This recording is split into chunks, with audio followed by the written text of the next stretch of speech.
Good morning, and welcome to episode 147 of Getting Rich. I'm your host, Rich Checkan, president of Asset Strategies International, and today is Wednesday, November 8th, 2023. I just got back, actually Brian Zweig and I just returned from a very successful New Orleans investment conference with Brian London and a whole host of wonderful speakers.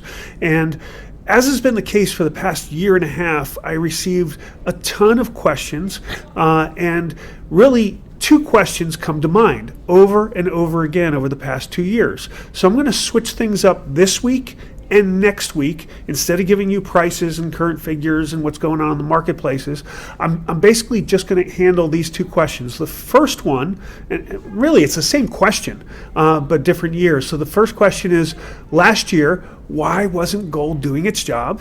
I'm going to answer that here today. And then the next question I get is really the same thing for this year. Why isn't gold doing its job? And we'll cover that next week. But first off, let's take a look at that first question. Why didn't gold do its job last year? You know, everybody I ran into said, listen, Rich, it's an inflationary environment. We're looking at the consumer price index and the producer price index up over, 10%. And that's filtering into prices and it's putting a lot of strain on consumers. Why isn't gold doing its job and running up in price as well, taking advantage of the situation?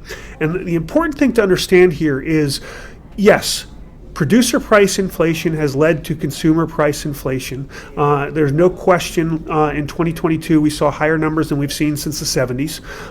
But that is on the consumer side of things, right? So it's all the things that we buy that we need or we want. The problem is when you look at inflation from an asset point of view, in 2022, as the Fed started raising interest rates, what we saw was a deflationary period, not inflation, but deflation for assets. On the year, 1 year, 2022, from January to December, the Dow fell 8.8%. The S&P 500 fell 19.4%.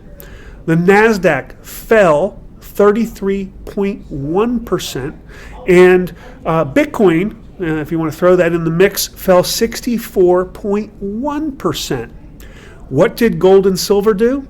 Well, gold fell 0.3%. Basically, it was flat. And silver basically was flat too, is up 2.9%. So what did gold and silver do last year? Their job. They held value in a deflationary period. Yes, gold fell slightly. Silver basically stayed put, but they fell much slower than all other assets in that deflationary environment. And that, my friends, is what gold does for you in a deflationary environment for assets. Don't get that mixed up with consumer prices. So, in answer to the question, why didn't gold do its job in 2023? Folks, it absolutely did, and that's why you need it in your portfolio. So, I want you to keep that in mind, and next week we'll look at what happened to gold in 2023 through 3 quarters plus a little. As I mentioned, I just got back from New Orleans, Brian London's event.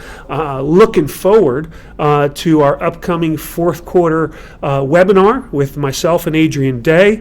And I'll be heading right back down this time to South Beach for Joel Nagel's 27th annual President's Week annual conference in South Beach in Miami. Hope to see many of you there. If not, I'll let you know what we found out and what we discussed when we come back. In the meantime, go ahead and like us on YouTube, subscribe, send us your comments and questions, follow us on our social media channels, follow us on our twice weekly alerts, our once monthly newsletter information line. But in the end, don't ever forget that getting rich starts with keeping what's yours.